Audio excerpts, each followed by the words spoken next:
এজন ৰজাই ঈশ্বৰ বিশ্বাস কৰে, কিন্তু তেওঁৰ মনত প্ৰশ্ন থাকে যে ঈশ্বৰ কেনেকৈ সৃষ্টি হয় বা ঈশ্বৰক কেনেকৈ দেখা পোৱা যায়, কিমান দূৰলৈকে দেখা পোৱা যায় ঈশ্বৰক, আৰু ঈশ্বৰে কি কৰে। ঘৰলৈ পণ্ডিত এগৰাকী আহিল, পণ্ডিতক সুধিছে তুমি যে পূজা পাতল কৰিলা, মোক এতিয়া কেইটামান কথা কোৱাচোন, ঈশ্বৰক কেনেকৈ দেখা পোৱা যায় আৰু কিমান দূৰলৈকে দেখা পোৱা যায়, কেনেকৈ বিয়পি থাকে, আৰু ঈশ্বৰৰ কাম কি কৰে সেই প্ৰভুৱে মোক কোৱাচোন তুমি। পণ্ডিতটো বিমূৰত পৰিছে। তেওঁ বোলে অকণমান মোক সময় দিয়ক মহাৰাজ, মই ঘৰলৈ গৈ অকণমান ভাবি আপোনাক উত্তৰটো জনাম। তাৰপিছত ঘৰলৈ গৈছে। ঘৰলৈ যাওঁতে তেওঁ যেতিয়া চিন্তাত আছে, সময় উকলি গৈছে, এমাহ সময় দিছে, দিন শেষ হৈ আহিছে, দিন শেষ হৈ চমু চাপিছে, ইফালে ৰজাক উত্তৰ দিবগৈ লাগিব। তেওঁ ঘৰখনত তেওঁৰ সন্তান আছিল, সন্তানো আকৌ বিদগ্ধ পণ্ডিত। এতিয়া সন্তানে দেউতাকৰ যেতিয়া সেই অৱস্থাটো দেখিছে, সুধিছে যে পিতাই তোমাৰ কি হৈছে। বোলে ৰজাই মোক এই তিনিটা প্ৰশ্ন সুধিছে, প্ৰশ্নৰ উত্তৰ দিব লাগে। বোলে কি প্ৰশ্ন? বোলে ঈশ্বৰক কেনেকৈ দেখা পোৱা যায়, আৰু ঈশ্বৰ কিমানলৈকে দেখা পোৱা যায়, আৰু ঈশ্বৰে কি কৰে। তুমি সেই কথাটো চিন্তা কৰিছা পিতাই, সেই কথাটো তুমি চিন্তা কৰিব নালাগে ন, মই জানো উত্তৰটো, মই দিম উত্তৰ, তুমি মোক লৈ বলা ৰজাৰ কাষলৈ। অকণ ভয় কৰিছে পণ্ডিতে, সঁচাকৈ তেওঁ ল'ৰাটোৱে উত্তৰ দিব পাৰিবনে। তথাপিও যিহেতু পাৰিম বুলি বিশ্বাসেৰে কৈছে, নিজৰ সন্তান, গতিকে সেইখিনি বিশ্বাস ৰাখি তেওঁ লৈ গৈছে। ৰজাৰ ৰাজমহল পাইছে। ৰজাই তেওঁলোকক দেখাৰ লগে লগে আহিলা তোমালোক। তেতিয়া পণ্ডিতে কৈছে বোলে আহিলো, লগত মোৰ সন্তানক লৈ আহিছো। এতিয়া উত্তৰ কোনে দিব? ৰজাই সুধিছে উত্তৰ কোনে দিব। পণ্ডিতে কৈছে মহাৰাজ ক্ষমা কৰিব, উত্তৰ মই দিব নোৱাৰিম, মোৰ সন্তানে দিব, সেইবাবে মই ৰাজসভালৈ লৈ আহিছো, তেওঁ উত্তৰ দিব। তাৰ লগে লগে ৰজাই বোলে ঠিক আছে, তুমি দিবা নেকি উত্তৰটো? কোৱা, মোৰ প্ৰথম প্ৰশ্ন যে ঈশ্বৰ কেনেকৈ দেখা পোৱা যায়। তাৰপৰা তেতিয়া সন্তানজনে কৈছে, ল'ৰাজনে কৈছে বোলে আপুনি কিহে মহাৰাজ, আমি ইমান দূৰৰ পৰা আহিছো, আপোনাৰ ৰাজসভাত আহি পাইছো, উত্তৰ বাৰু মই আপোনাক দিম, আমি উত্তৰ দিবলৈকে আহিছো, ইমান দূৰৰ পৰা আহিছো, আপুনি আমাক একো এটা খাবলৈ নিদিয়ে নে? আপুনি সেইখিনি আপ্যায়ন কৰিবও নাজানে নে এজন ৰজা হৈ? ৰজাইটো অকণমান লাজ পাইছে, আৰে এই ল'ৰাজনে মোক এনেকুৱা কথা কৈ দিলে। লাজ পাই কি কৰিছে বোলে নাই, এওঁলোকক খোৱাৰ ব্যৱস্থাটো প্ৰথমে কৰি লওঁ। খোৱাৰ ব্যৱস্থাটো কৰি ৰজাই ভিতৰৰ পৰা তেওঁলোকক সুস্বাদু আহাৰ আনি দিছে। এতিয়া ল'ৰাজনে প্ৰথমে গাখীৰৰ গিলাচটো হাতত লৈছে, গাখীৰৰ সেই পাত্ৰটো হাতত লৈ গাখীৰখিনি খুব চাই আছে, কিবা এটা বিচাৰিবলৈ তাক চেষ্টা কৰিছে। এতিয়া ৰজাই সুধিছে কি বিচাৰিছা? বোলে ইয়াত মই মাখন বিচাৰি আছো। বোলে মাখন কি কথা কোৱা, সেই গাখীৰখিনি এইমাত্ৰ দিয়া হৈছে, এইখিনিতো মাখন নাথাকে নহয়, এতিয়া এইখিনি দৈ হ'ব লাগিব, তাৰপিছত তাক মাখন কৰিব লাগিব, তাক মঠিব লাগিব, তেতিয়া সেই এইখিনি গাখীৰৰ পৰা মাখন হ'ব। এই গাখীৰখিনিত কেনেকৈ তুমি মাখন বিচাৰিবা? ইয়াত তুমি গাখীৰখিনিৰ মাজত এনেকৈ মাখন নেদেখা নহয়, এইখিনি মঠিলেহে মাখন হ'ব। তেতিয়া ল'ৰাজনে মিচিকিয়াই হাঁহি কৈছে আপোনাৰ প্ৰথম প্ৰশ্নটোৰ উত্তৰ ইয়াতে আছে। ঈশ্বৰক দেখা পাবৰ বাবে যেনেকৈ আমি সাধনা কৰিব লাগে, ভক্তি কৰিব লাগে, হৃদয়ৰ পৰা একান্ত মনে ঈশ্বৰক কামনা কৰিব লাগে, তেতিয়া সেই ঈশ্বৰে আমাক দেখা দিয়ে।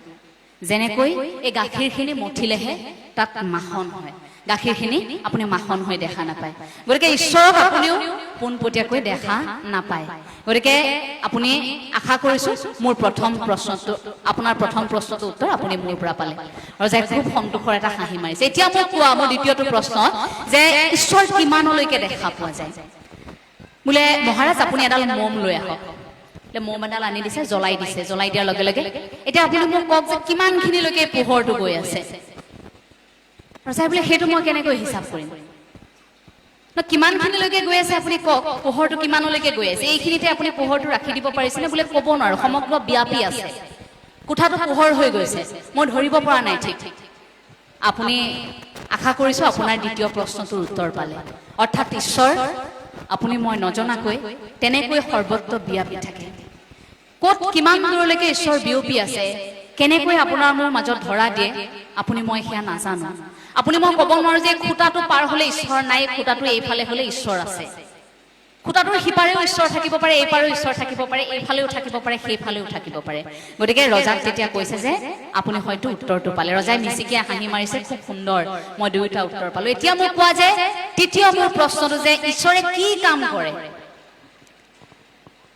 তাৰপিছত তেতিয়া ল'ৰাজনে কৈছে ঠিক আছে মই উত্তৰটো দিম, কিন্তু মহাৰাজ আপুনি মোক এটা কথা কওক, আপুনি প্ৰশ্নটো গুৰু হৈ সুধিছে নে আপুনি শিষ্য হৈ সুধিছে?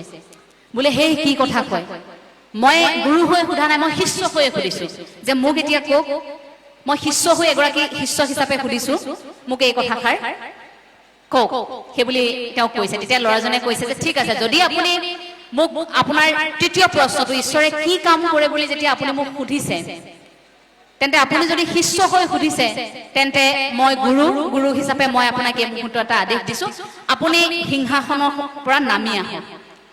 ৰজাই লগে লগে নামি গৈছে। ৰজা নামি যোৱাৰ লগে লগে সেই ল'ৰাজন সিংহাসনত বহিছে। ৰজাক সিংহাসনৰ পৰা বহি ল'ৰাজনে কৈছে, মই যি ঠাইত বহি আছিলো আপুনি এতিয়া সেই ঠাইত বহক, অৰ্থাৎ মই যিহেতু তলত বহি আছিলো, গতিকে আপুনি মই বহি থকা সেই আসন আপুনি লওক, আপুনি তাত বহক। তাৰ ৰজা বহি পৰিছে সেইখিনিতে। তাৰপাছত ল'ৰাজনে কৈছে সিংহাসনখনৰ পৰা যে মই এতিয়া যি কওঁ আপুনি তাকে শুনিব লাগিব, বোলে উত্তৰটো দিয়া মোক যে ঈশ্বৰে কি কৰে।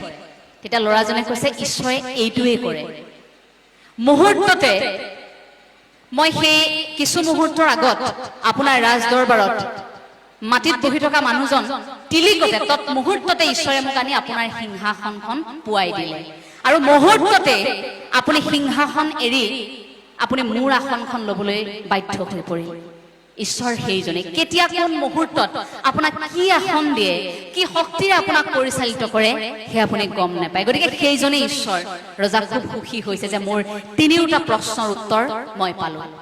সেই প্ৰশ্নৰ উত্তৰ হয়তো আপুনি মই বিভিন্ন সময়ত লাভ কৰিছো, কিন্তু আপুনি মই ক'ৰবাত অনুভৱ কৰিব পৰা নাই। কাৰণ কেতিয়াবা আমাৰ জীৱনৰ পৰা কিবা এটা হেৰাই যোৱাৰ লগে লগে আমি ভাবো এইটো কিয় হেৰাই যায়, এইটো হেৰাই যাব নালাগিছিল আমাৰ পৰা, সেই সম্পদটো আমাৰ পৰা আঁতৰি গৈছে, আমাৰ পৰা কিবা এটা হেৰাই গৈছে, তাৰ মানে তাৰ বিকল্প এটাও ঈশ্বৰে হয়তো ৰচনা কৰিছে। কিবা এটা আপোনাৰ পৰা নোহোৱা হৈ গৈছে, তাৰ মানে ঈশ্বৰে কিন্তু তাৰ বিকল্প এটাও কিবা নহয় কিবা এটা শক্তি কিন্তু আপোনাৰ বাবে আচলতে ৰাখি থৈ গৈছে।